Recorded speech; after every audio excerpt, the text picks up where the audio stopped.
थी। हाँ। तो मुझे किंवदंती याद आ गई। क्रंची क्रंची अंदर से निकाल लेता हूँ थोड़ा सा। मैं खेलता हूँ बर्फ के गोलों से जरा। खेलो माने पर यहाँ नहीं, टिक- आगे टिक ऐसे पाती यहाँ दे। ढंका रहे चल। नीचे को।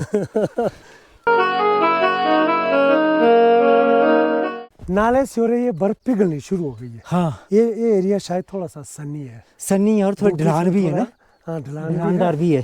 तो 2-3 घंटे शायद यहाँ बर्फ रहती है और अभी भी कहीं कहीं है बर्फ। देखो बिल्कुल बिल्कुल। ये धूप है तो ये पिघल गई है बर्फ थोड़ा। आराम से चलना, देखना नीचे को, नीचे को है पठार। हम आ गए हैं 0 पॉइंट से थोड़ा आगे जाना की और यहाँ देखिए कितनी बर्फ़ इसमें गिरी है। तो संभल संभल के हम चले हैं यहाँ, और यहाँ फिर मार्ग अवरुद्ध है। यहाँ इन लोगों का कोटाधार वालों का जंगल है ये, या जाना वाले भी इधर से। तो पपीहों की आवाज़ आ रही है।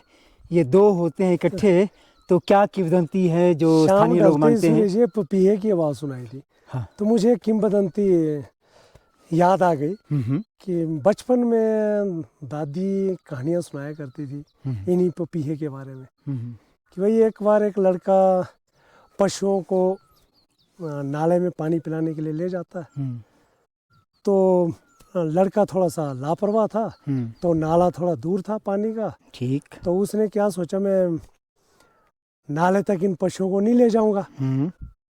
तो रास्ते में ही उसने क्या किया, पेशाब करके उनके मुंह को गीला कर दिया। अच्छा। ताकि घर में पता चले कि पिला दिया।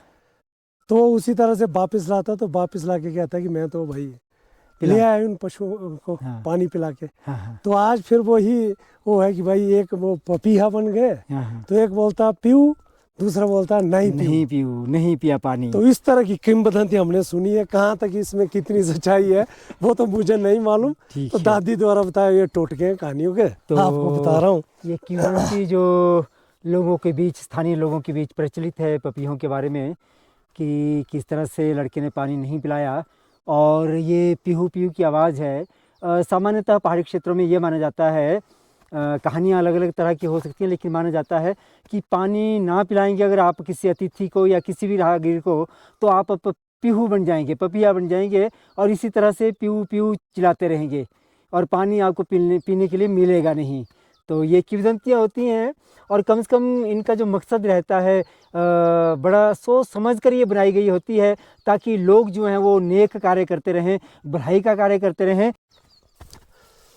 तो आप एक जमी हुई बर्फ थोड़ा सा बड़ी क्रंची होती है खाने को। अच्छा, इसको खा रहे हैं आप? हाँ, तो गर्मियों में जब अप्रैल मई में हमारे बुजुर्ग जाते थे सूढ़ लाने। हाँ, सूढ़, ये जो पेड़ों का घास निकला होता है, चील का, कैल का, हाँ। इसको इकट्ठा करने जाते थे। हाँ। अप्रैल मई में ना। तो ऊपर जंगल में जो बर्फ होती थी जमी हुई, उसको इकट्ठा वो करके लाते थे, और घर में हम बड़े शौक से बड़े चाव के साथ खाते थे। बड़ी क्रंची होती है। तो आज मुझे उसी तरह के बर्फ लग रहा है खाने में, बड़ा मजा। क्या बात है, क्रंची। तो ये क्रंची क्रंची बर्फ, हालांकि मुझे थोड़ा जुकाम तो हुआ है लेकिन मैं ये क्रंची क्रंची अंदर से निकाल लेता हूँ थोड़ा सा, और मैं भी खाकर देखता हूँ। थोड़ा जुकाम हुआ, थोड़ा और हो लेगा। तो ये बड़ी प्रशंसा कर रहे हैं। है ना क्रंची। बहुत बहुत कुरमुरा है। बस इतना ही। अब हम 6 बजे से पहले हम पहुंच जाएंगे। अभी टाइम कितना हुआ? 5 बज गए। 5 बज गए, बस तो पहुंच जाएंगे हम। मैं खेलता हूँ बर्फ के गोलों से जरा। खेलो माने पर यहाँ नहीं, आगे ऐसे यहाँ ढंका रहे नीचे को। है? अच्छा, कमाल है। अरे वाह,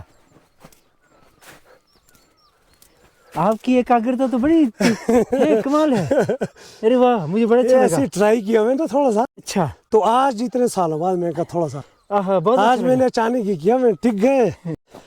तो इन्होंने जब ख्वाहिश जाहिर की कि मैं बर्फ से खेल लेता हूँ, तो मैंने सोचा सामान्य तौर पर ये उछालेंगे एक बार, लेकिन तो 2 गोलों को इकट्ठे उछाला, तो कमाल की बात है। तो हम एक ही पंक्ति में चल रहे हैं। पीछे मेरे साथ हैं महेंद्र जी, और आगे आगे मैं चल रहा हूँ। रास्ता बना हुआ है, और हम लौट रहे हैं अब फिर से सोयल के लिए। जाने वाले मार्ग से चल के हम लौट आए हैं अभी फिर से, और उसी जगह पहुंच गए जिसको 0 पॉइंट कहते हैं, जहां एक रास्ता बिजली महादेव को भी जाता है। तो यहाँ अभी विशेष शो होगा हमारे महेंद्र जी का, जहाँ वो बर्फ़ के 2 गोलों के साथ खेलेंगे। तो इनका जो एकाग्रता है उसको हम पुनः एक बार फिर देखेंगे यहाँ। तो आइए, जंगल में मंगल।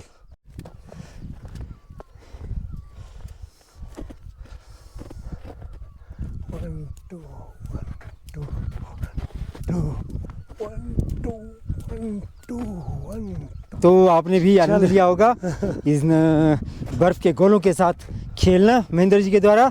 मैंने तो बहुत आनंद लिया। तो ये फिर सोइल की ओर को तो लगभग 5:15 हो गए हैं। तो शायद देवता दर्शनार्थ जो है अपने भंडार से बाहर आने वाले होंगे इसमें। तो आशा करते हैं कि हम वक्त पर सोइल पहुंच जाएंगे देवस्थल पर।